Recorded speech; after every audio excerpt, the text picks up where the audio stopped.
નવસારીના વિલીમોરા પાસે અકસ્માતનો કેસ સામે આવ્યો। અકસ્માતમાં ઇજાગ્રસ્ત થયેલા બાળકનું મૃત્યુ થયું છે।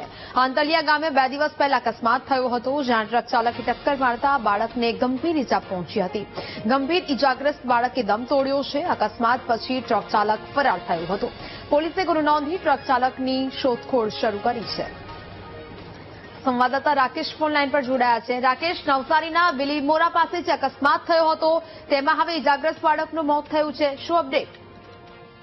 2 દિવસ પહેલા પૂરપાટ ઝડપે ટ્રક આવતો હતો ને માસૂમ બાળકને અડફેટે લીધો હતો ને માસૂમ બાળકનું 2 દિવસ સારવાર બાદ મોત થયું છે, જેને લઈને પોલીસ હરકતમાં આવી છે। પોલીસ તમામ સીસીટીવી ચેક કરીને તમામ જે છે ટ્રક ડ્રાઈવર છે ટ્રક ડ્રાઈવરની શોધખોળ શરૂ કરી હતી, જેને લઈને એક નવા અપડેટ આજે તાજેતરમાં જ અપડેટ આવ્યા છે કે આરોપીને ઝડપી લેવામાં આવ્યો છે। પોલીસે મોટી સફળતા હાંસલ કરી છે।